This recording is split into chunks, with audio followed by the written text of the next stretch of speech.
Assalamualaikum warahmatullahi wabarakatuh. Alhamdulillahi rabbil alamin. Ashhadu an la ilaha illallah wahdahu la sharika lah. Wa ashhadu anna Muhammadan abduhu wa rasuluh.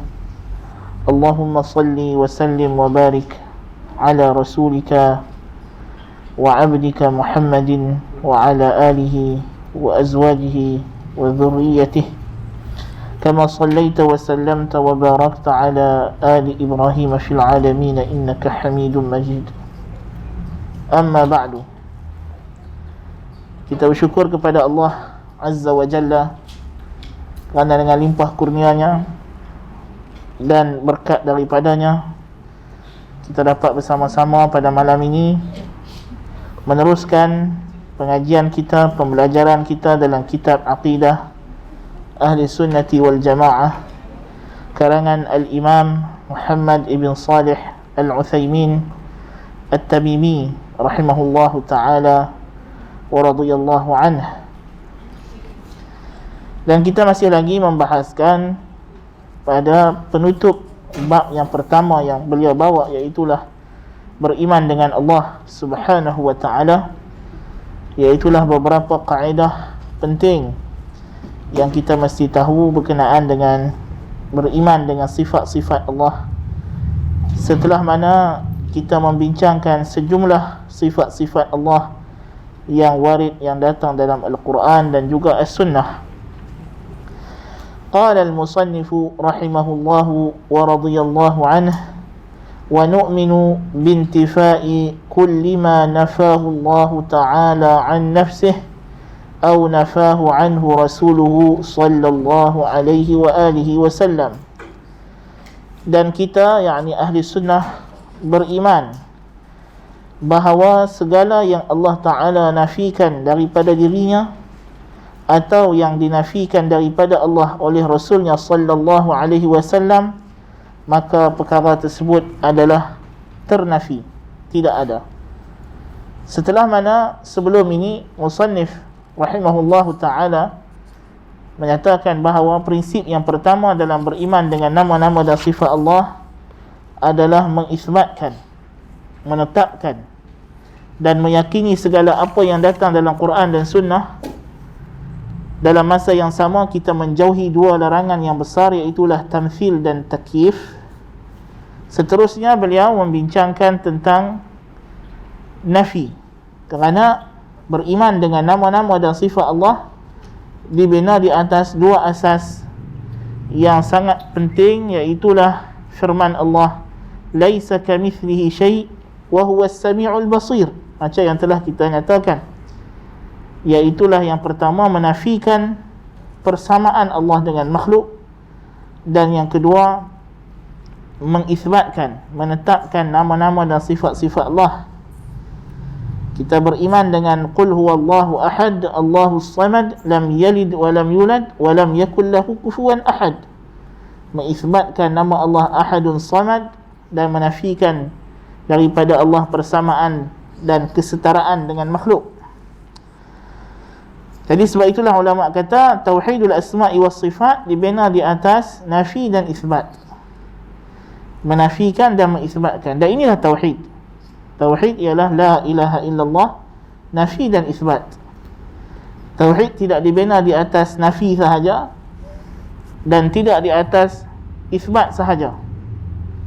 Kalau kita hanya percaya Allah adalah Tuhan, majoriti manusia dalam alam ni percaya Allah Tuhan. Kalau kita kata aku bersaksi Allah yang disembah, kita kata semua orang musyrikin kata Allah disembah. Tetapi yang menjadikan kita tauhid ialah kita menafikan hak untuk disembah itu daripada selain Allah, dan menunggalkan dan mengesahkan hak tersebut hanya kepada Allah. Iyyaka na'budu wa iyyaka nasta'in. Maka makna tauhid ialah kita menafikan persamaan, kesetaraan Allah dengan makhluk, dan mengisbatkan kesempurnaan, keunggulan, kehebatan hanya kepada Allah Subhanahu wa ta'ala. Maka oleh sebab itu menjadi kepentingan untuk kita mengetahui apakah kaedah prinsip ahli sunnah wal jamaah dalam menafikan sesuatu sifat daripada Allah Ta'ala. Apa yang kena nafi dan apa cara yang untuk menafikan. Kerana punca kesesatan golongan-golongan yang menyimpang dalam masalah tauhidul asma'i was sifat ialah dalam masalah nafi, dalam masalah menafikan. Dia bukan dalam isu isbat, dia isu nafi, ya. Ahli kalam mereka meletakkan beriman dengan Allah itu ialah menafikan persamaannya dengan makhluk, dan mereka keterlaluan dalam perkara tersebut. Sebab itulah akhirnya membawa kepada fahaman at-ta'til, pengosongan Tuhan daripada sebarang sifat, sehingga akhirnya Tuhan itu disifatkan ataupun diberikan gambaran tidak wujud, seolah-olah sesuatu yang tak boleh nak wujud. Tidak ada pendengaran, tidak ada penglihatan, tidak ada lah kali tak wujud, kan? Dah semua tak ada. Jadi itu adalah kesilapan yang terbesar. Dan golongan ahli kalam dan falsafah, bila mereka nak menafikan aib dan kekurangan daripada Allah, mereka meletakkan kaedah menafikan perkara-perkara yang mereka anggap bahawa benda tersebut tak boleh ada pada Allah. Kalau ada, Allah akan sama dengan makhluk. Dan perkara yang mereka letakkan itu ialah pandangan mereka, ra'yun. Sebab itu ulama salaf tidak mencela akal, tetapi ulama salaf mencela ar-ra'yu. Apa beza al-aqlu dengan ar-ra'yu? Ar-ra'yu ialah apa yang kita buat kesimpulan setelah mana kita buat penelitian, kajian, kemudian kita buat satu conclusion. Conclusion itu adalah ra'yun, pandangan kita. Boleh jadi betul, boleh jadi tak betul, kan? Akal yang asas, yang fitrah, sejahtera. Contoh, Ibn Qayyim rahimahullah bincangkan. Ibn Qayyim kata manusia ni Tuhan fitrahkan untuk dia memilih perkara yang sejahtera dan menolak perkara yang mudarat dalam hidup dia. Itu akal. Itu adalah rasional. Rasionalnya, kalau kita diberi racun dengan makanan, kita ambil makanan, kita tak ambil racun. Kita disuruh pilih antara dua jenis makanan, yang satu dibeli daripada kedai tepi jalan, satu lagi daripada restoran yang mahal dimasak oleh chef yang terkenal. Kita akan pilih yang mahal, yang sedap. Itu rasional. Rasional, kita memilih yang terbaik. Kita suka yang baik, kita tak suka yang tak elok. Dan kalau terpaksa dalam situasi kita kena memilih di antara dua kemudaratan, kita akan pilih yang paling ringan mudarat. So yang ini rasional. Semua manusia ada benda ni. Tetapi bila main praktik dalam kehidupan, kita dapati ada manusia yang melebihkan dunia daripada akhirat, kan? Yang mana perbuatan dia tersebut tak rasional. Pasal dunia sementara, kelazatan dia sementara, kesusahannya lebih banyak. Akhirat, kesenangannya abadi, tidak ada kurang. Dan kesengsaraan dunia, ada orang dia tak sanggup tanggung kesengsaraan dunia, lalu dia memilih untuk melakukan perkara yang Allah larang. Sedangkan kesengsaraan dunia sementara, kesengsaraan akhirat kekal abadi. Jadi kita kata, adakah orang yang buat maksiat dia tidak ada akal? Maksudnya dia tidak ada asas pemikiran yang kita cerita tadi? Kita kata tak juga. Pasal dia dalam bab lain, dia buat keputusan betul. Kita tengok masa dia nak beli kereta, pandai pula. Dia cek kelebihan kereta jenama ini, jenama itu. Kemudian dia beli yang paling sesuai, yang paling elok. Masa nak makan, kita tengok pandai pula dia pilih restoran. Masa nak beli baju, nak beli rumah, nak beli itu, nak beli ini, dia pandai buat keputusan. Tapi pasal apa bila mai tang nak buat maksiat ataupun taat, dia pergi buat maksiat? Ke mana hilang rasionalnya? Kerana ketika itu dia tersalah dalam penilaian. Dia dipengaruhi oleh syahwat. Bukan dia tak ada akal, tapi akalnya dipesongkan. Sebab dia terpedaya dengan kelazatan yang segera, lalu dia terlupa dengan kelazatan yang abadi. Kerana terlalu takut dengan kesengsaraan yang segera, dia terlupa kesengsaraan yang kekal abadi. So yang tersalah akal atau pandangan dia? Pandangan dia tak betul. Akal yang Tuhan bagi, fitrah, sejahtera. Tidak ada masalah dengan akal yang Tuhan cipta pada kita, tak ada masalah, tak ada isu. Yang masalah ialah masa kita guna akal itu mungkin ada problem. Kan? Kita beli kereta baru, elok. Orang buat kereta semua elok. Tak ada rosak apa. Kita start kereta, tak hidup. Pasal apa tak hidup? Start, jangan tengok tak isi minyak. Kan? Ataupun minyak habis, ataupun bateri habis. Itu ialah kesalahan kita. Kita yang tak check. Kan? Kita yang buat tak betul. Kan? Jadi kita nak kena bezakan di antara akal dengan ra'yun. Ahli kalam, isunya adalah dia melawan wahyu dengan ar-ra'yu. Sebab itu ulama salah gelarkan mereka sebagai ashabul ahwa'i wal ara', pengikut kecenderungan diri dan pandangan sendiri. Ulama salah tak panggil mereka ashabul uqul, ahli akal, tak. Ulama salah kata kita ahli akal. Ahli sunnah ialah ahlul aqli. Sebab tu mereka tak pernah mencela akal, tak ada. Mana-mana riwayat daripada ulama salaf mereka mencela akal, tidak ada. Yang ada adalah mencela pandangan, ra'yun, ashabul ra'yi, orang yang guna pemikiran sendiri. Bukan pemikiran, mengguna pemikiran, betul, memang kita disuruh berfikir, tetapi orang yang mendahulukan pemikiran sendiri, kesimpulan yang dia buat sendiri, yang kesimpulan tu salah, tak betul. Lepas tu dia nak pergi paksa, dia nak kata hak ni yang kena ikut. Jadi apa masalah dengan golongan ahli kalam bila mereka berbicara tentang menafikan sifat Allah Ta'ala? Isunya adalah ahli kalam dia ada kecenderungan. Apa kecenderungan dia? Kecenderungan dia kepada falsafah.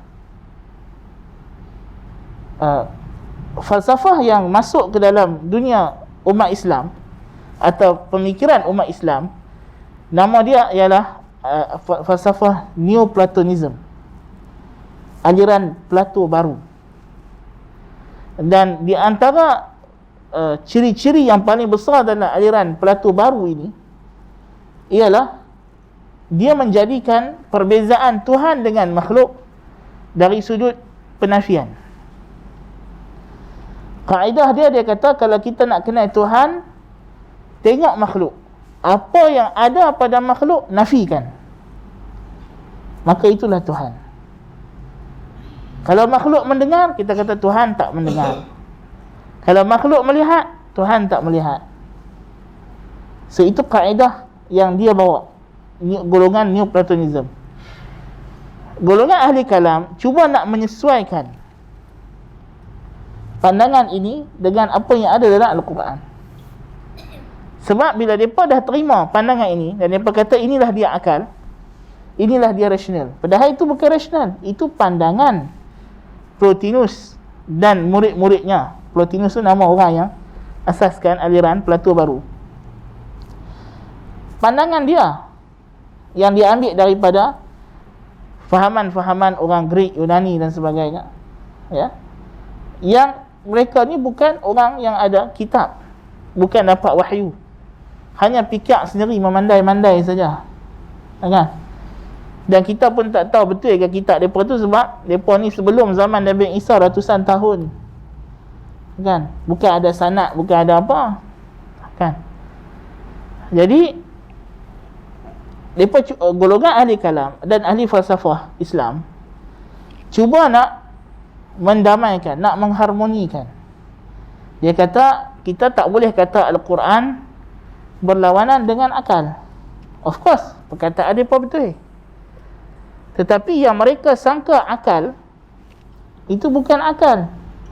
Itu arak, pandangan peribadi, conclusion individu tersebut yang dia buat berdasarkan pemikiran dia yang terhad, tanpa bimbingan daripada wahyu yang Allah Ta'ala utuskan kepada para Nabi dan Rasul.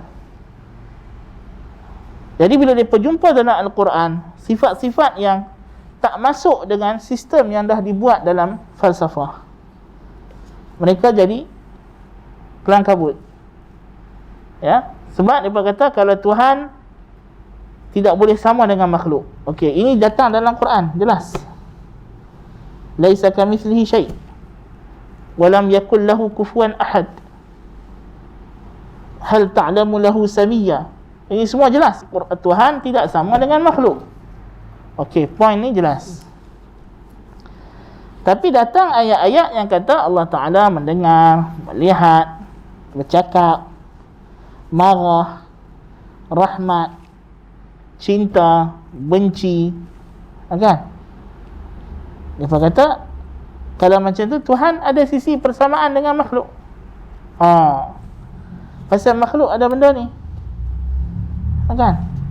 Jadi dia cuba cari tang mana yang dikatakan Tuhan itu tidak sama dengan makhluk. Jadi dia pun letaklah macam-macam, kita panggil apa, kaedah yang mereka sendiri buat kesimpulan tu, conclusion tu mereka sendiri letak. Dia berkata Tuhan tak boleh berjisim, Tuhan tidak boleh ada tempat, Tuhan tidak boleh ada arah, Tuhan tidak boleh ada itu, tidak boleh ada ini. Sebila datang ayat-ayat Al-Quran dan hadis-hadis Nabi yang memberikan indikasi apa yang mereka sangka sebagai jisim atau arah atau tempat, ya, maka mereka kata kita kena takwilkan. Ini adalah isu ahli kalam. Sebab tu dia kata wa kullu nafsin awhamat tashbiha. Tengok, dia kata dan setiap nas, ini dalam Jawharah Tauhid, kan? Orang Melayu dulu semua ngaji Jawharah Tauhid, sampailah universiti pun ngaji Jawharah Tauhid.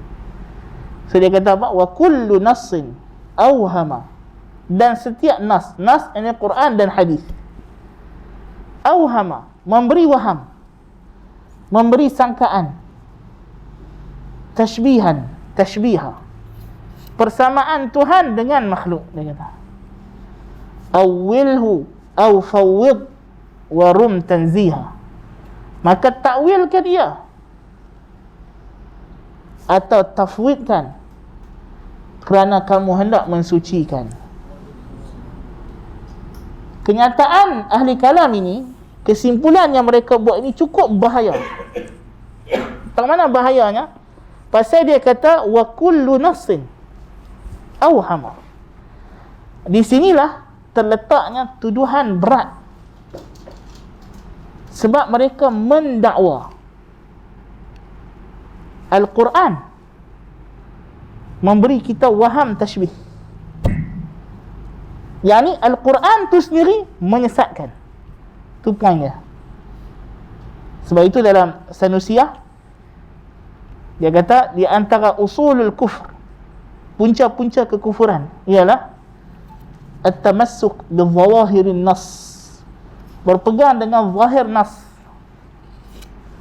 Jadi dia menyangka bahawa dalam Al-Quran memang ada ayat atau dalam hadis memang ada hadis yang memberi sangkaan persamaan Tuhan dengan makhluk. Jadi di sini dah mereka jadikan iskal. Dia kata kalau macam tu ada pertentangan di antara Quran dengan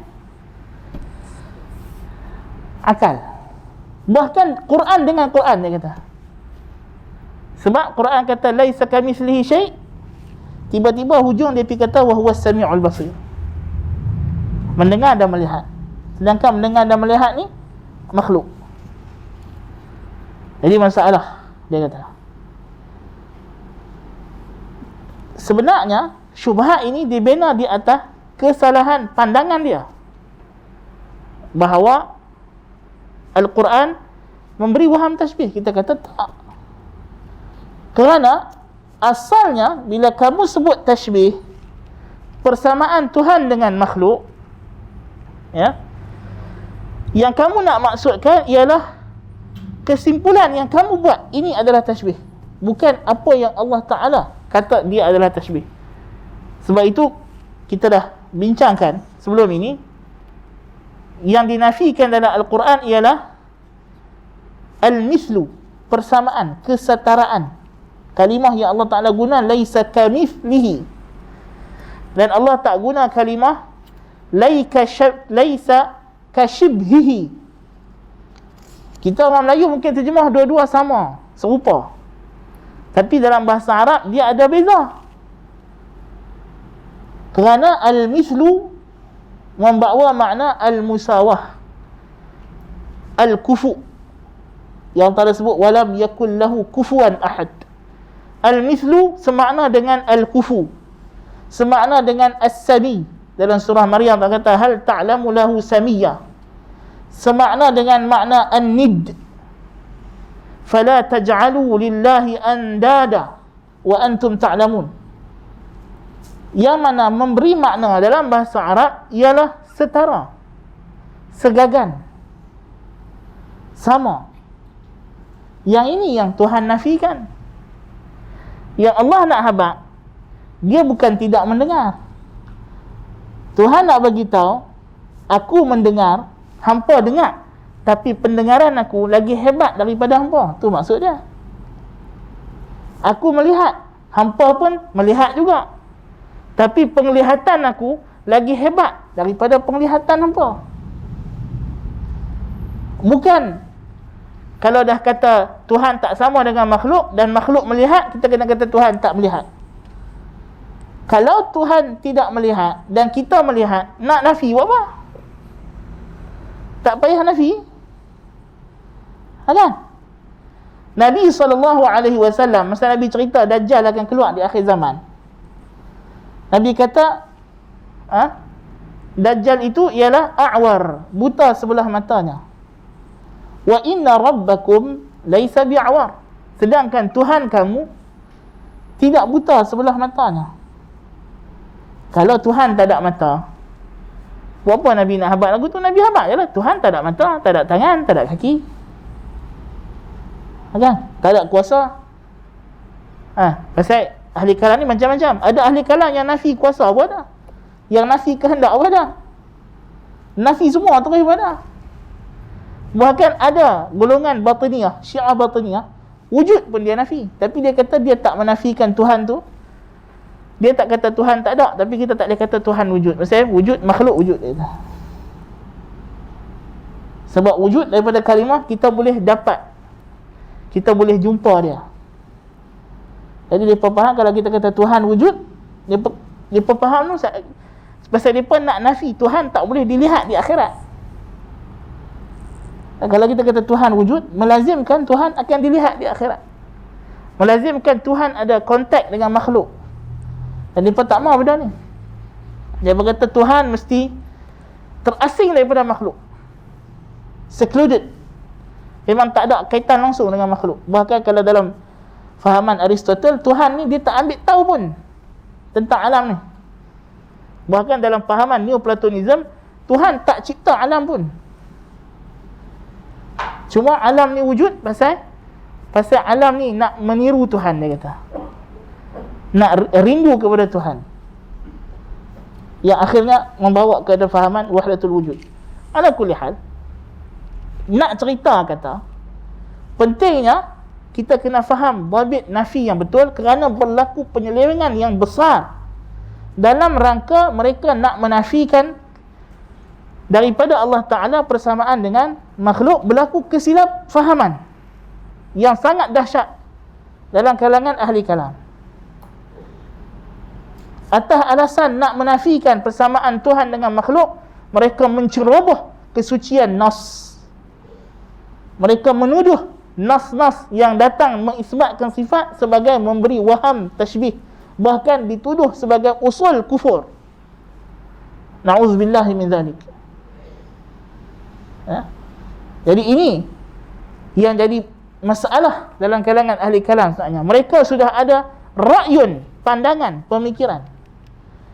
Lalu mereka mencipta, menggunakan istilah, terminologi yang mereka sendiri bawa, yang Allah Ta'ala tak guna dalam Quran, dalam hadis.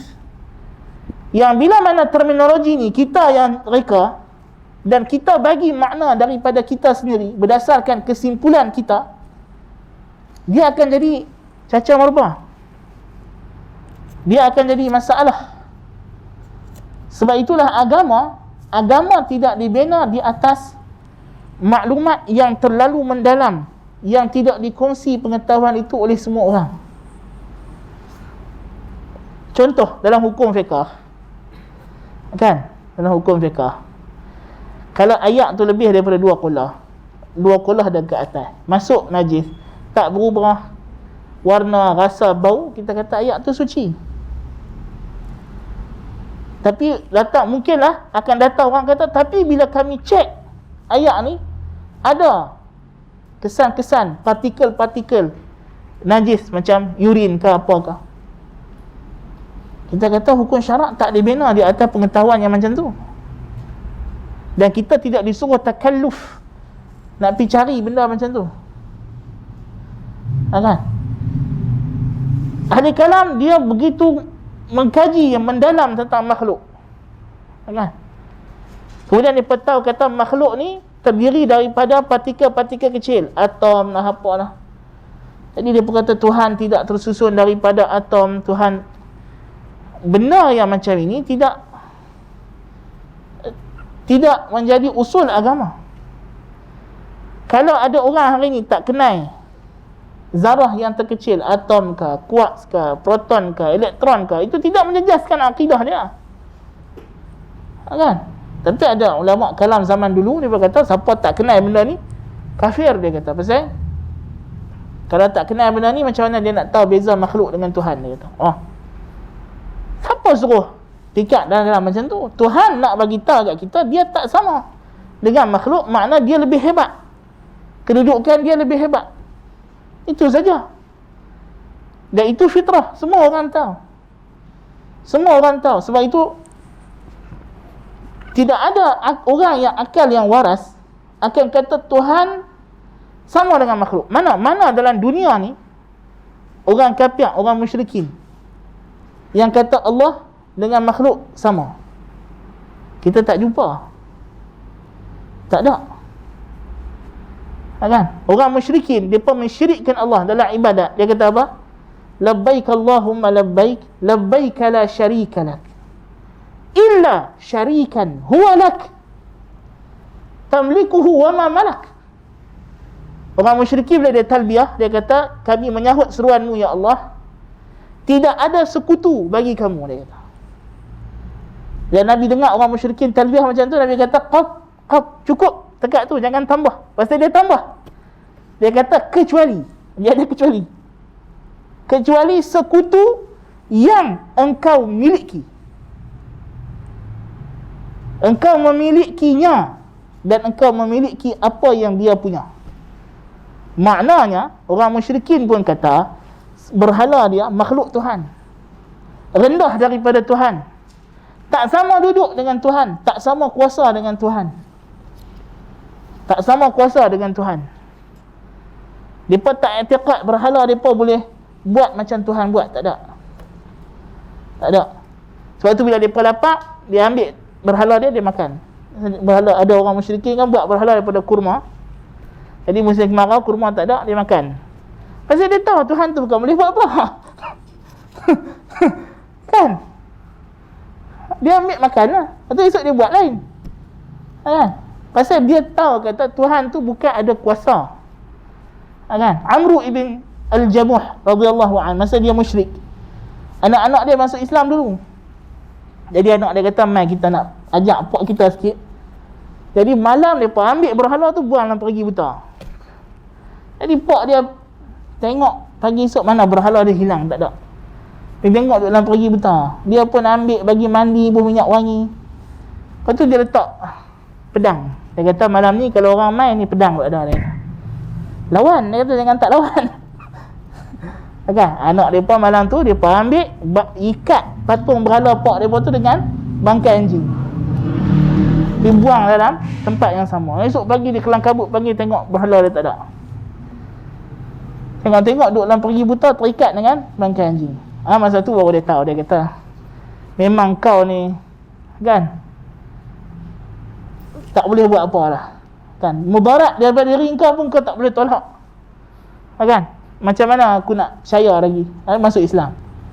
Tapi poin dia tahu berhala tu tak sama kuasa dengan Tuhan. Sebab tu dia angkat daripada pergi buta, dia bagi mandi. Dia tahu berhala tak boleh bangkit sendiri. Dia bubuh pedang pasal dia tahu berhala tak boleh lawan. Kan? Bukan dia i'tiqad berhala tu macam kuasa Tuhan, tak ada. Tak ada manusia yang akal waras dikata makhluk ni sama standard sifat dia dengan sifat Tuhan, tak ada. Cuma mereka jadikan sembahan itu perantara. Sebab mereka tak yakin Tuhan akan terima doa mereka. Jadi mereka kata kita kena cari orang yang soleh, kita buat patung dia, kita anggaplah orang soleh ni wakil kita, minta ke Tuhan. Tu saja. Atau mereka anggap Tuhan sayang atau redha benda-benda yang mereka sembah. Jadi kalau kita sembah benda tu, Tuhan sayang kita. Tu je. Kan? Mereka anggap macam itu. Jadi mereka minta kepada berhala tersebut dan sebagainya. Ataupun mereka anggap berhala tersebut telah diberikan keistimewaan tertentu oleh Tuhan. Tapi Tuhan yang bagi, Allah Ta'ala bagi. Bukannya berhala tu dapat sendiri. Sebab tu tidak ada orang musyrikin beriktikad sembahan mereka itu ada kedudukan yang mustaqil, tersendiri. Kuasa mustaqil tak ada. Kan? Sebab apa? Akal manusia tak boleh terima Tuhan dengan makhluk sama sebiji, tak boleh. Tu takkan masuk akal. Tak masuk akal. Kan? Jadi apa yang Allah Ta'ala nak bagi tahu kepada kita bila dia menafikan daripada dirinya persamaan dengan makhluk ialah kesetaraan. Ataupun kita kata menafikan, kita pergi beri hak dia kepada makhluk. Itu yang dilarang. Bukan semata-mata kita mengisbatkan bagi Allah sifat, kemudian kita kata makhluk ada sifat yang sama. Tidak, itu semata-mata mengatakan makhluk ada sifat tertentu dan Tuhan ada sifat yang sama dari segi lafaz ataupun dari segi makna asas, sedangkan berbeza pada hakikat. Itu bukan tashbih, bukannya tamsil yang dilarang oleh Tuhan. Maka itulah hakikat tauhid. Yang dilarang ialah kita menyamakan Tuhan pada tamamul makna, pada kesempurnaan makna. Kita kata hakikat makhluk itu sama dengan Tuhan, setara dengan Tuhan pada sifat tersebut. Itu yang dilarang. Itu yang dilarang, itu yang Tuhan larang. Kan? Jadi sebab itulah musannif kemudiannya dia nak bahaskan kepada kita apakah cara yang sahih untuk kita menafikan daripada Allah sifat-sifat yang kita kena nafi. So dhabit dia yang pertama dia sebut ialah mestilah benda tu dinafi oleh Allah dan Rasul. Sama juga macam isbat. Kalau kita tak boleh kata Tuhan ada sifat itu dan ini melainkan dengan dalil nas, maka sama juga menafikan pun mesti ikut nas. Bukan yang kita buat kesimpulan Tuhan tak boleh begitu, lepas tu kita pergi kata Tuhan tak ada sifat ni. Salah. Kesimpulan tu mesti datang daripada wahyu. Bukan eksperimen kita, bukan pemerhatian kita. Tuhan bukan bahan uji kaji. Kita macam bunga plastik ni, kita buat kajian-kajian, betul kita kata bunga plastik ni tak sama dengan bunga plastik yang satu lagi. Tak, bukan macam tu. Kan? Bukan macam tu. Tak boleh berdasarkan kajian kita sendiri, tak boleh. Isunya ahli kalam, ahli falsafah, dia buat akidah based on kajian dia sendiri. Itu masalah. Dia buat kesimpulan, lepas tu dia jadikan benda ni, kesimpulan dia macam ni. So Tuhan tak boleh macam ni. Salah. Kita kata tengok Allah Ta'ala sendiri kata apa. Jadi Allah Ta'ala bagi tahu dia laisa kamithlihi syai' wa huwa as-sami'ul basir. So kita kata Tuhan tak boleh ada yang setara, yang sama duduk dengan dia, tak boleh. So kalau kita kata Tuhan berkuasa, makhluk ada kuasa, tapi kuasa makhluk tak sama dengan kuasa Tuhan. Dari segi hadnya, kadarnya, dari segi kewujudan, kudrat makhluk tidak sempurna, diciptakan baharu. Kudrat Tuhan sedia ada, tidak ada batas, mutlak, melazimi zat Allah Subhanahu wa ta'ala. Beza, tak sama. Makhluk mendengar, Tuhan mendengar, tapi mana nak sama pendengaran makhluk dengan pendengaran Tuhan. Ummul Mukminin Aisyah radhiyallahu anha datang, Khawlah radhiyallahu anha mengadu pasal suami dia, zihar dia. Turun ayat qad sami'a Allah. Kita dah bahas masalah ni. Aisyah kata, Maha suci Allah, aku duduk dalam bilik, dia cakap aku tak dengar. Aisyah kata, tapi Allah tak dengar. Allah dengar. Jadi Aisyah tahu beza di antara pendengaran makhluk dengan pendengaran Tuhan. Pendengaran makhluk dengan pendengaran Tuhan, tak ada masalah, tak timbul isu tashbih. So bila Tuhan bagi tahu macam itu, jelas dia berbeza dengan makhluk.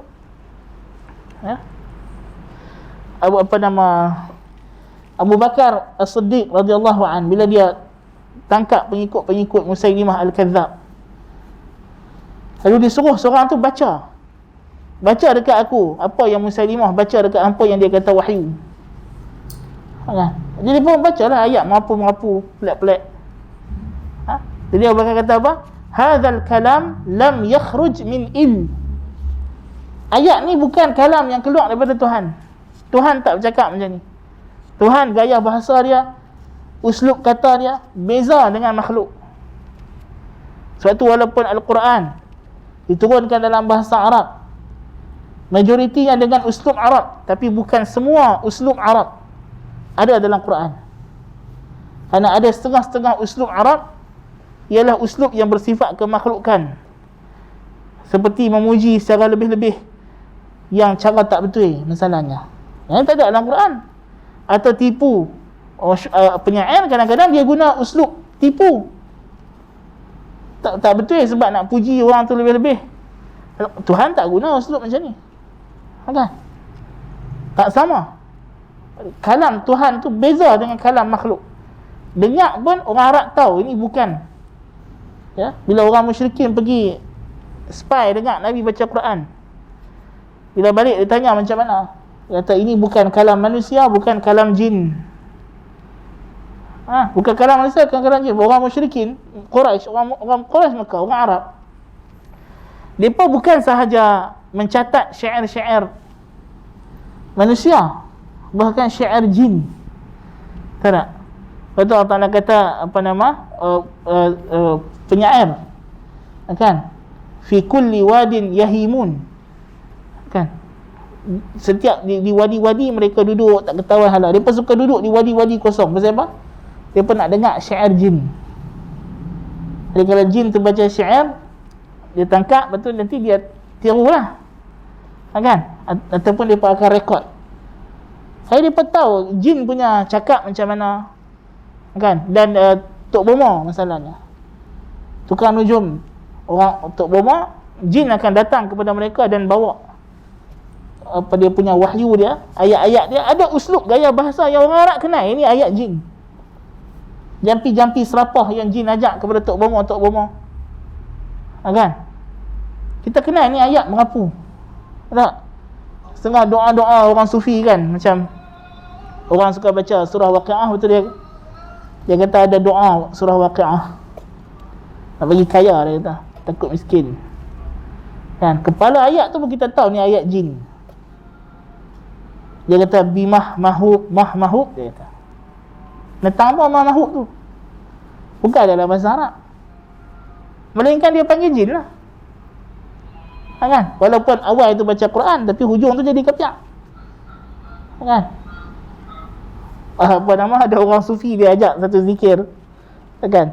Pelik semua zikir dia. Kan? Apa tahayat dia kan? Huruf-huruf yang pelik-pelik, kalimah yang pelik-pelik. Dia nak tiru ayat Allah Ta'ala tapi tak jadi. Kita tahu ni bukan ayat Tuhan. Tuhan tak cakap bahasa Merapu lagu ni. Kan? Tak ada zikir hu ke ke, tak ada. Kan? Ni bahasa yang bukan keluar daripada Tuhan. Ni bahasa yang keluar daripada syaitan dan ghul. Ghul ni ahli sihir daripada kalangan jin.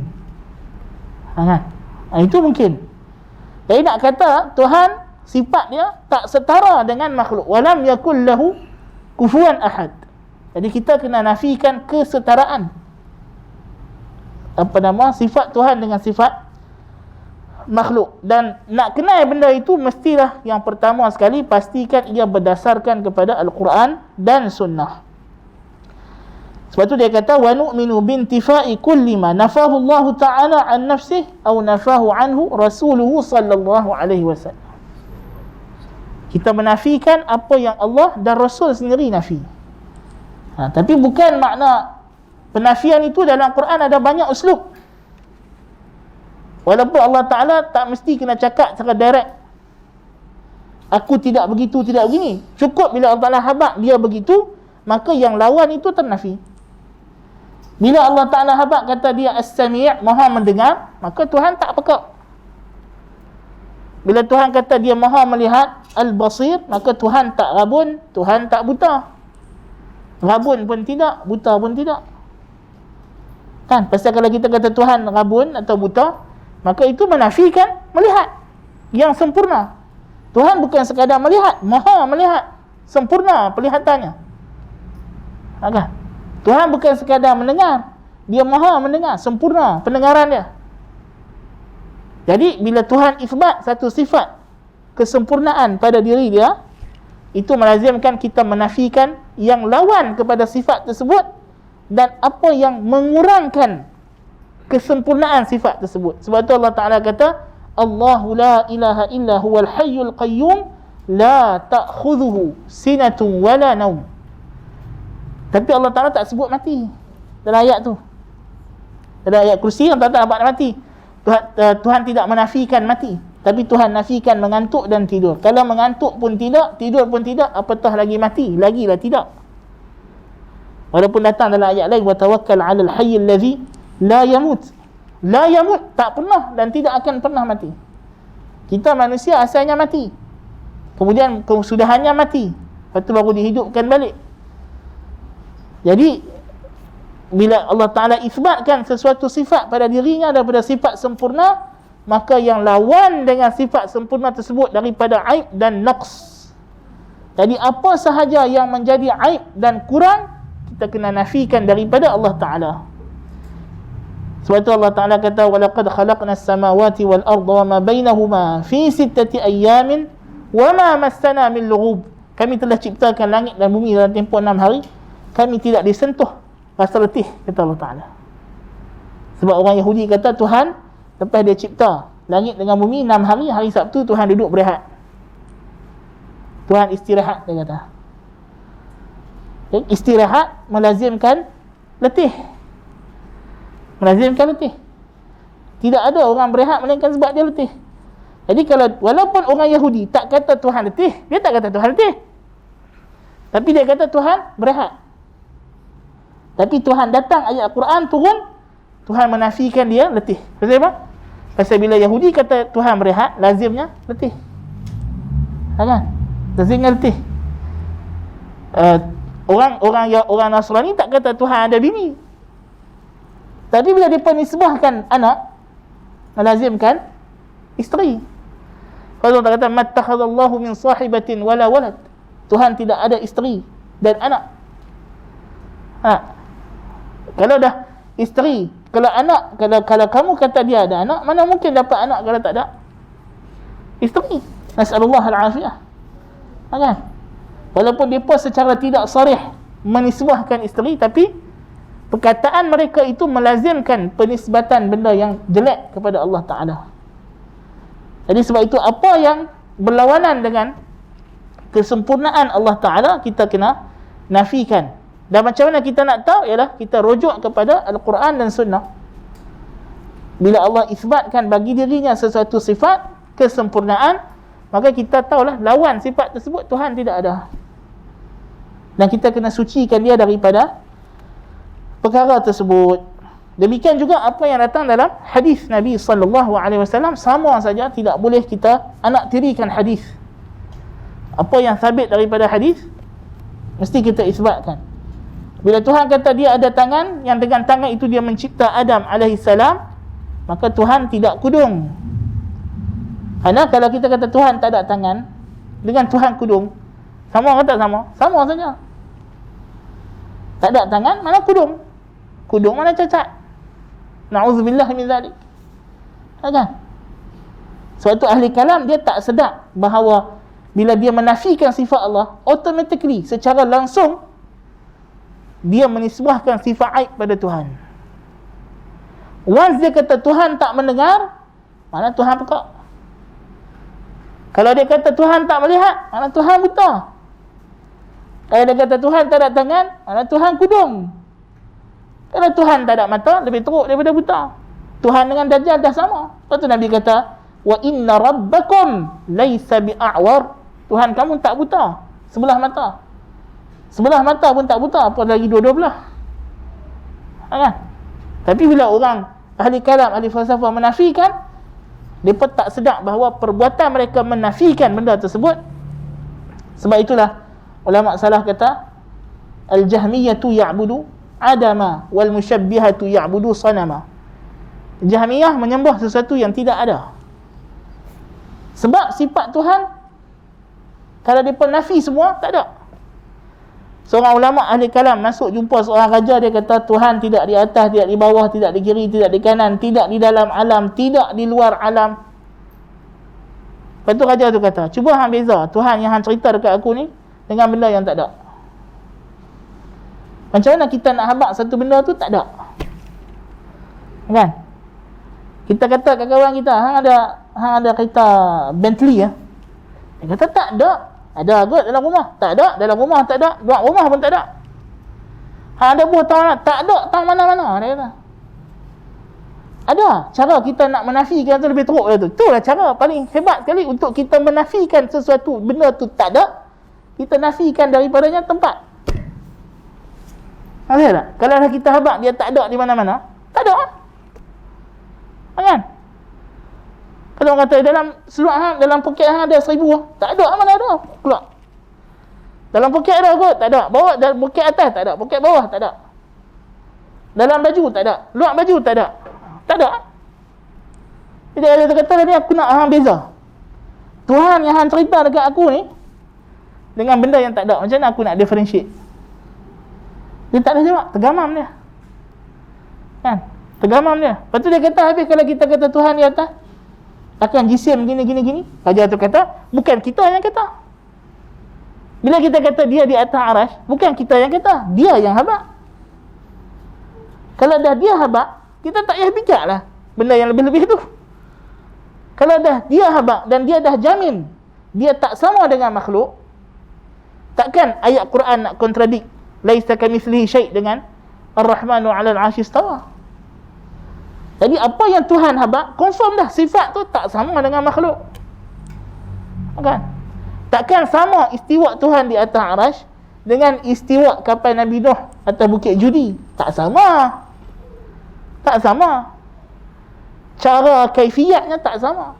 Sebab tu Imam Malik bagi kita kaedah cukup jelas. Yang kaedah ni ulama kata terpakai untuk semua sifat Tuhan. Istiwa maklum. Maklum makna dia kita tahu. Tapi kaifiat tak tahu. Kalau kita cuba nak tahu pun tak boleh. Sebab itu haram kita cuba-cuba nak pergi ambil tahu kaifiat, cara, hakikat. Macam mana tak boleh. Pasal Tuhan tidak ada sesuatu yang sama dengan dia kita nak buat perbandingan. Tak, tapi nak kata point kalau kita ikut kaedah Al-Quran dan Sunnah dalam menafikan apa yang Allah Ta'ala nafikan, kita akan sejahtera dan selamat daripada ta'til. Sebab kita ada dua bahaya. Pertama, ta'til, mengosongkan Tuhan daripada sifat. Ini bahaya kerana dia bawa kepada menafikan kewujudan Tuhan. Dan yang kedua ialah tamthil, menyamakan Tuhan dengan makhluk. Sebab itu ulama kata wal mumathilah ya'budu sanaman, yang menyamakan Tuhan dengan makhluk sembah berhala. Sembah berhala, sembah makhluk. Tak boleh. Kan? Jadi kita kena berada di jalan wasatiyah, pertengahan. Kaedah dia sama saja macam isbat. Kalau kita nak nafi apa-apa pun, mestilah kembali kepada dawabit yang Al-Quran dan Sunnah telah nyatakan. Wallahu ta'ala alam bis-shawab. Kita cukup sekadar itu dulu untuk malam ni. Qul qawli hadza wa astaghfirullahal azim li wa lakum. Ada soalan? Subhanakallahumma bihamdika asyhadu an la ilaha illa anta astaghfiruka wa atubu ilaik. Assalamualaikum warahmatullahi wabarakatuh.